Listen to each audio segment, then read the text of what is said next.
할렐루야. 주 예수의 은혜와 평강이 있을지어다. 비 옵니까? 봄비일까요? 겨울비일까요? 봄을 바라는군요, 여러분들이. 그래요. 오늘은 요한복음 60번째 시간인데요. 두 종류의 사람. 이 두 종류의 사람이라는 제목은 우리가 평소에 대화할 때도 세상에는 두 종류의 사람이 있어. 뭐 이런 사람 저런 사람. 어떤 일을 평가할 때도 두 종류의 평가가 있고, 무엇인가를 결정할 때도 항상 두 종류의 사람이라고 표현할 수 있죠. 그렇기 때문에 제목만으로 두고 보면 매우 평이한 제목이지만 그 길은 전혀 다른 두 종류의 사람입니다. 죽은 나사로를 살리시는 장면이 이 요한복음 11장에 기록이 되어 있는데요. 죽은 나사로를 살리신 그 일은 이 베단이라고 하는 그 지역이 예루살렘에서 멀지 않은 곳임을 감안하면 상당히 많은 사람들에게 알려졌고, 그 일이 사람들에게 큰 반향을 일으킨 일이었습니다. 왜냐하면 죽은 지 나흘이나 된 나사로를 다시 살린다라고 하는 것은 인간의 상식과 일반적인 이치에는 맞지 않기 때문이에요. 그래서 사람들이 놀라는 것이죠.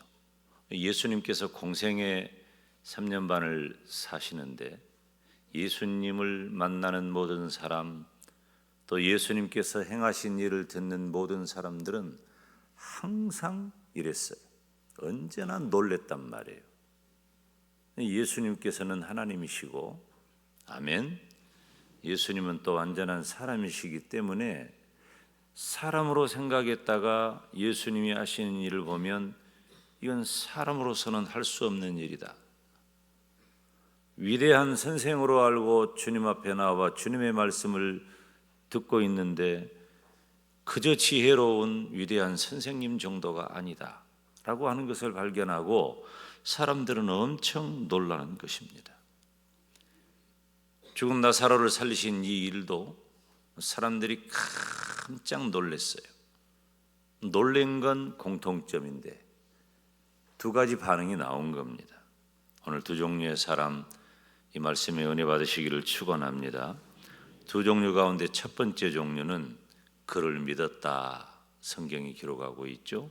45절에 함께 읽습니다. 마리아에게 와서 예수께서 하신 일을 본 많은 유대인이 그를 믿었다 그랬어요. 예수님께서 하신 그 일은 사실 사람들이 기대하거나 전혀 생각하지 못했던 일이에요.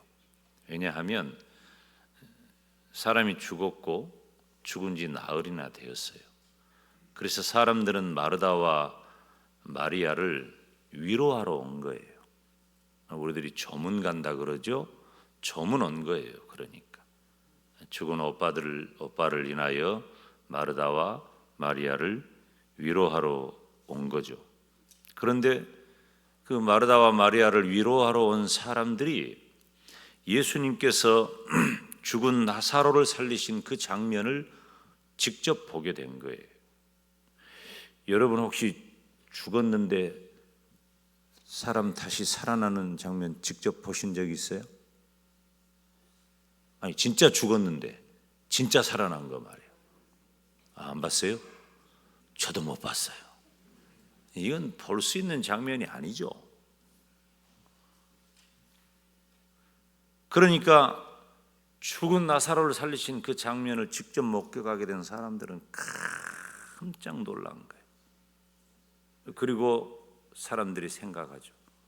도대체 저 사람은 누군가? 저 젊은이는 누군가? 30대 초반인 저 젊은 예수는 도대체 누구인가? 어떻게 해서 죽은 지 나흘이나 된 저 나사로를 붕대를 칭칭 감고 이미 죽어서 썩어가는 그 냄새가 나는 그 죽은 나사로에게 나오너라 할 때 나사로가 나와서 움직일 수 없으니 움직이도록 그를 둘러싸고 있는 세마포를 풀라고 말하는 저 예수는 도대체 누군가? 사람들이 깜짝 놀랐습니다. 그리고 이어지는 그들의 반응은 예수님이 어떤 분이냐? 다시 말하면은 일반적인 인간이 아니라 예수님은 하나님이시로구나, 구세주시로구나, 예수님을 믿게 된 겁니다. 그들이 무엇을 믿었을까요? 그들은 단순히 예수님께서 행하시는 일을 보고 믿는 차원 정도가 아니에요. 물론 그것만 가지고도 깜짝 놀랄 일이죠. 죽은 자를 살려냈으니까. 근데 그런 정도의 차원을 넘어서 도대체 이 예수님이 누구시기에 이 예수님께서 하신 일을 통해 드러난 계시를 알게 된 거예요. 계시라고 하는 게 뭐예요? 나타내고 드러내고 보여주는 거예요. 무엇을? 하나님을 나타내고 하나님을 드러내고 하나님을 보여주는 거예요. 그러니까 예수님을 통해서 죽은 나사로를 살리신 그 예수님을 인하여 사람들은 하나님을 보게 된 거예요. 완벽한 계시로서의 예수님을 보게 된 겁니다. 다시 말하면 하나님께서 예수님을 이 땅에 보내셨다는 사실을 믿게 된 겁니다. 예수님께서 죽은 나사로를 살리신 일은 많은 사람들이 온전한 신앙에 이르는 계기가 되게 했습니다. 때로 이처럼 위대한 표적은 엄청난 역사를 이루기도 합니다. 사실 사람들의 관심은 어디 있을까요? 사람들의 관심은 예수님께서 행하신 그 일에 관심이 있는 거예요. 어떤 일? 예수님이 지금 무슨 일들을 행하셔요? 요한복음 1장부터 11장에 이르기까지 예수님께서 행하신 일이 뭐예요? 예수님께서 행하신 일은 소경을 눈뜨게 하고 38년 된 병자를 고쳐주고 심지어 이제 죽은 나사로까지 살려냈잖아요. 이런 일들을 보고 사람들이 관심을 갖는 거예요. 그런데 이런 관심은 누구나 다 가져. 우리 주님께서 스스로 말씀하신 대로 표적을 보고 따르는 사람들이에요. 주님께서 그런 말씀을 하시잖아요. 너희가 표적을 보고 믿느냐?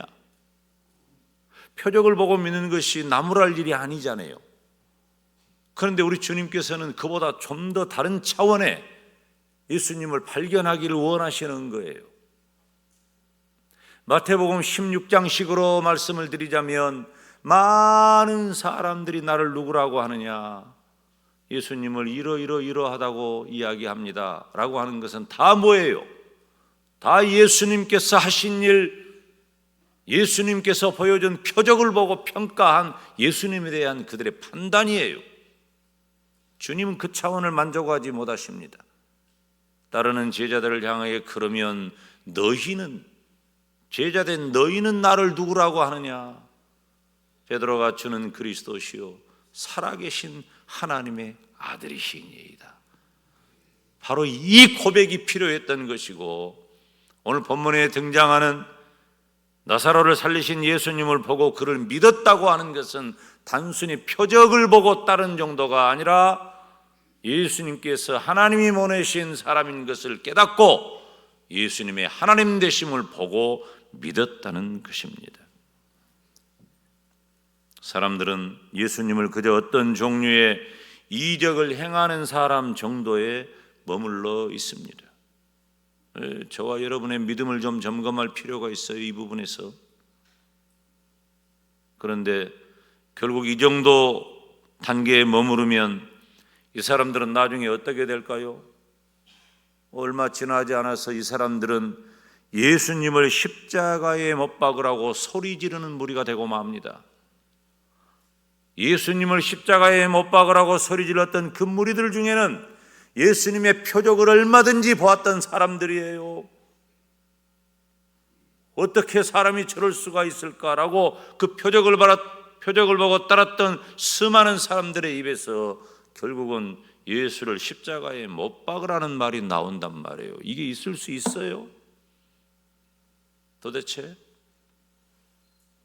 그리고는 다음 챕터에서 언급을 하겠습니다마는 바리새인들에게 밀고 하는 사람도 나오는 것입니다.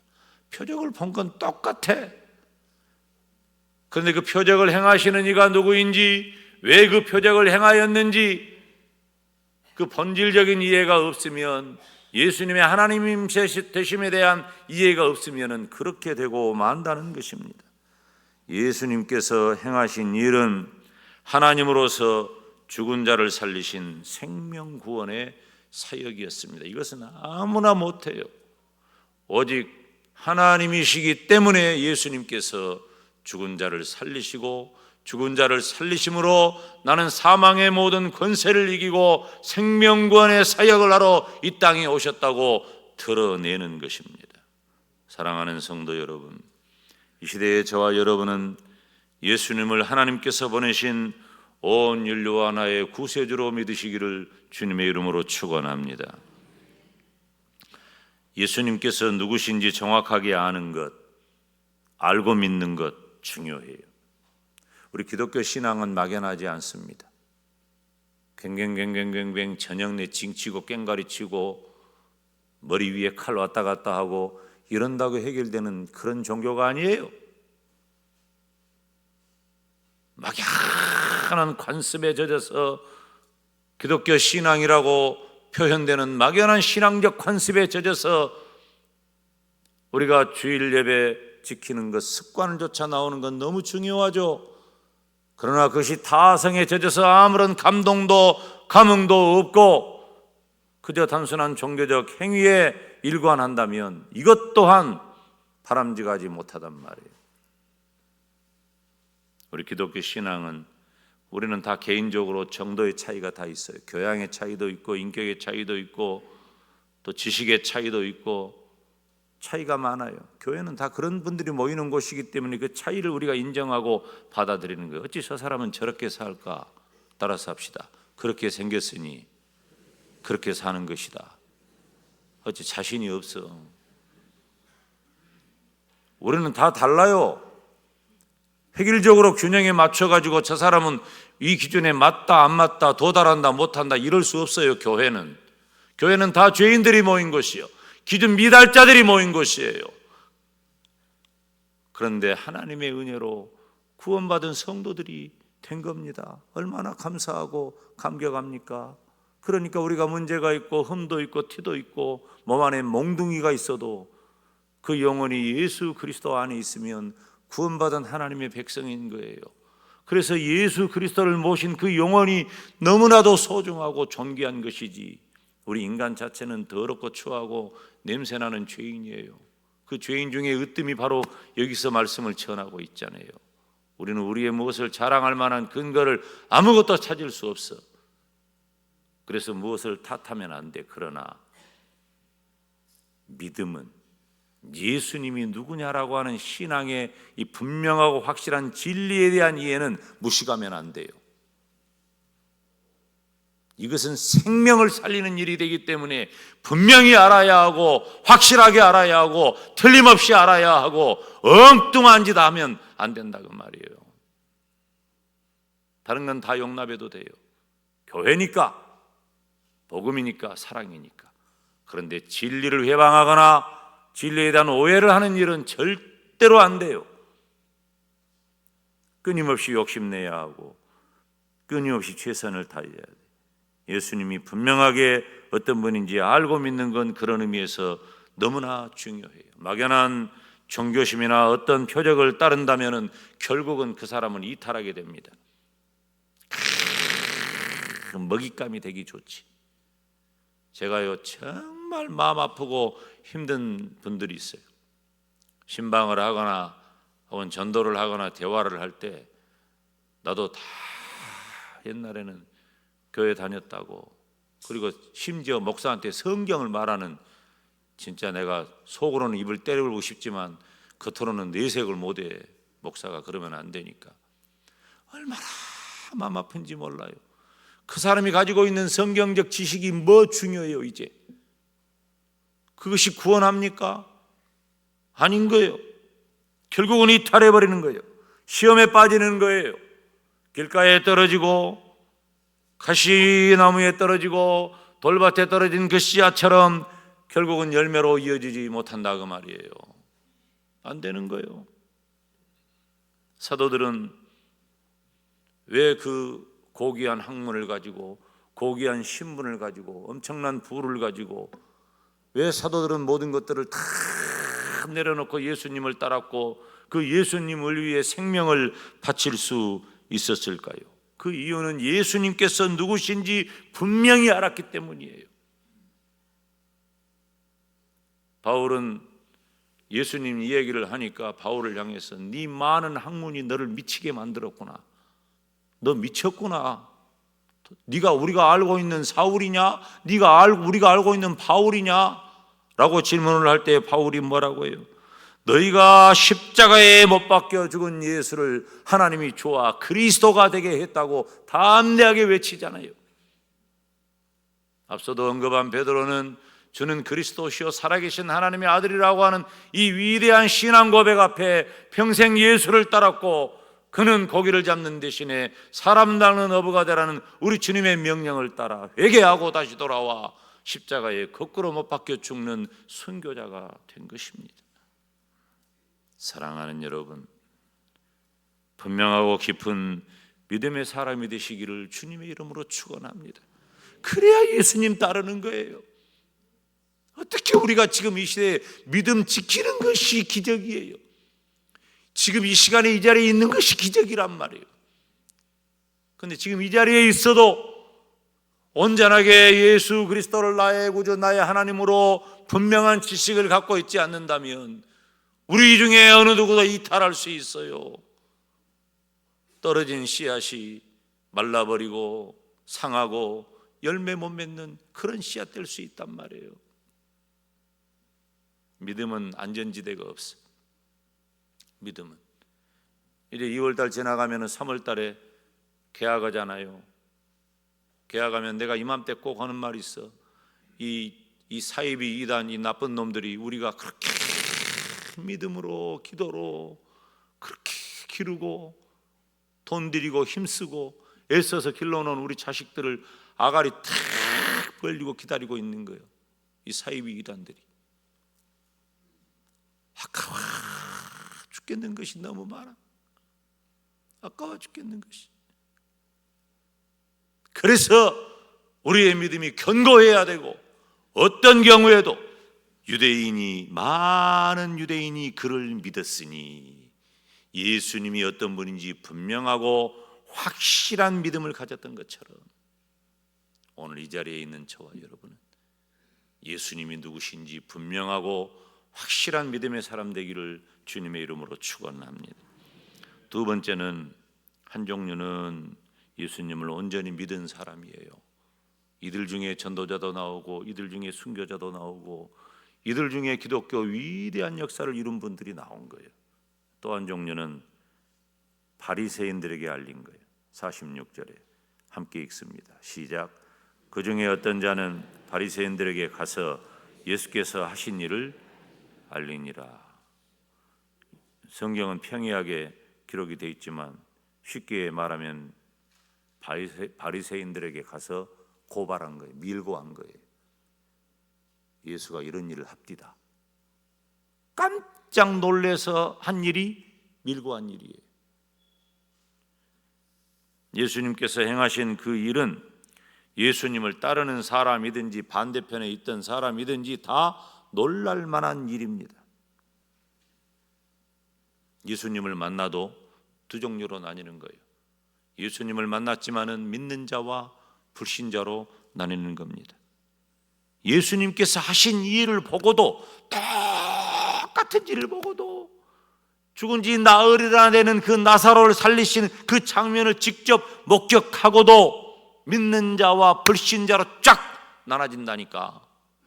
이거 어떻게 이럴 수가 있어? 봤잖아, 내 눈으로. 내 눈으로 죽은 지 나흘이나 되는 그 나사로를 살리신 장면을 봤는데 어떤 이는 믿게 되고 어떤 이는 불신자가 된다는 거예요. 우리가 지난 9장에서도 살폈잖아요. 날 때부터 소경된 자를 우리 주님께서 고쳐주셔요. 나을 때부터 소경된 자 눈을 떴다는 것이 얼마나 놀라운 일입니까? 그러면 누가 그랬다냐? 예수가 그랬단다. 어떻게 그런 일이 있다냐? 나도 한번 만나보고 싶다. 어떻게 날 때부터 소경된 자의 눈을 뜨게 할 수가 있다요? 그분이 보통 분이 아니구나. 우리 같으면 그 예수님을 믿을 것 아니요? 그런데 사람들은 그렇지 않아요. 믿는 사람이 있는가 하면은, 하나님이 보내셨다고 믿는 사람이 있는가 하면은 거절한 사람도 있었다는 거예요. 이게 참 죄에 빠진 우리 인생의 모습이에요. 특별히 당시 예수님께서 행하신 가르침과 여러 가지 이적들은 유대교 지도자들에게는 위협이 된 거예요. 그 기득권, 종교적 기득권층들. 그래서 예수님께서 죽은 지 나흘 되는 나사로를 살리신 장면을 보고 깜짝 놀란 거야. 야, 이거 보통 사람이 아니구나. 그래서 그 상대편에 있는 바리새인들에게 예수님께서 행하신 일을 고자질하게 된 겁니다. 사랑하는 여러분, 예수님은 어떤 분이십니까? 1장에서도 언급했지만 예수님은 이 세상의 빛으로 오신 줄 믿습니다. 빛의 속성은 어둠을 밝히는 거예요. 빛의 속성은, 어둠은 빛을 거부할 수가 없어요. 빛을 거부하는 어둠은 없습니다. 이건 상식이에요. 상식을 진리라고 말하는 거예요. 빛을 거부하는 어두움은 없는 거예요. 죄악된 이 세상을 밝히는 참빛 되신 예수님을 어두움이 거절할 이유는 없단 말이에요. 그렇지만 그 빛을 깨닫지 못하는 어두움이 분명히 있다는 것입니다. 그렇게 죄가 무겁다는 거예요. 그렇게 죄가 무섭다는 거예요. 요한복음 1장 5절에 빛이 어두움에 빛이 돼 어두움이 깨닫지 못하더라. 빛이 어두움에 비쳤는데 어둠이 그 빛을 깨닫지 못해. 이게 있을 수 있는 얘기예요. 어두움을 사랑하는 사람들은 빛 때문에 자신들의 죄악이 드러나는 것을 두려워해요. 빛 때문에 내 죄악이 드러나는 걸 두려워해요. 그러니까 맑고 밝은 일에는 더 숨어버리는 거예요. 맑고 밝은 가운데 드러나가지고 언제나 하나님이 기뻐하시는 일을 행하는 사람은 그 일이 즐겁고 감사한데, 죄악에 찌든 사람은 힘들어요. 결국 그 사람들은 더욱더 악해지고 진리를 받아들이는 일을 의도적으로 더 거부하는 것입니다. 여러분, 진리로 악한 사람들 보세요. 영적으로 악한 사람들은 더 악해집니다. 더 완고해지는 거예요. 신앙의 길과 불신앙의 길로 가는 중요한 결단은 예수님을 받아들이느냐, 예수님을 거부하느냐의 차이에 있는 거예요. 예수님을 받아들이느냐. 예수님은 내 마음의 문 밖에서 두드리고 계십니다. 그리고 우리가 그 문을 열기를 기대하고 계십니다. 요한계시록 3장 20절에 우리가 함께 읽어볼까요? 요한계시록 3장 20절 시작. 볼지어다 내가 문 밖에 서서 두드리노니 누구든지 내 음성을 듣고 문을 열면 내가 그에게로 들어가 그로 더불어 먹고 그는 나로 더불어 먹으리라. 아멘. 내가 마음의 문을 열면 주님은 내 안에 거하시고 그 결과 나도 예수님 안에 거하게 됩니다. 그런데 외면하면 버림받게 되는 거예요. 외면하면 버림받게 되는 거예요. 두 종류의 사람은 각각 어떻게 되었을까요? 요한복음 11장 오늘 본문의 이 시점에서 두 종류의 사람은 각각 어떻게 되었을까요? 그 사람들이 나중에 어떻게 되었다는 그런 증언은 없지만 분명한 것은 한 종류의 사람은 영원한 진리신 예수님을 마음에 모시고 진리 가운데 살다가 복된 인생이 된 줄로 믿습니다. 그런데 또 한 종류의 사람은 떠나버린 거예요. 여러분, 떠나면 안 돼. 떠나는 것은 벗어나는 거예요. 벗어나는 것은 사망인 거예요. 저와 여러분이 어떤 경우에도 예수님을 굳게 붙잡고, 지금 이 시간에도 같은 시간에 같은 말씀을 듣잖아요. 똑같이 앉아서 말씀을 듣는 성도 여러분이 주의 종이 전한 말씀을 듣고 거룩한 결단을 하고, 그 거룩한 결단이 일평생 계속되기를 주님의 이름으로 축원합니다. 저는 그런 마음을 가져요. 저는 어쩌다가 내가 예수님을 믿게 되었을까? 저는 생각만 해도 꿈 같아요. 생각만 해도 기적 같아요. 어떻게 나 같은 처지에서, 나 같은 집안에서 예수님을 믿게 되었을까? 제가 제 인간적인 이 기질로 볼 때도 예수님을 믿는 것이 기질적으로도 합당하지 않아요. 제 인간적인 기질로도 합당하지 않고, 우리 집안의 구조로도 합당하지 않고, 시대적으로도 합당하지 않아요.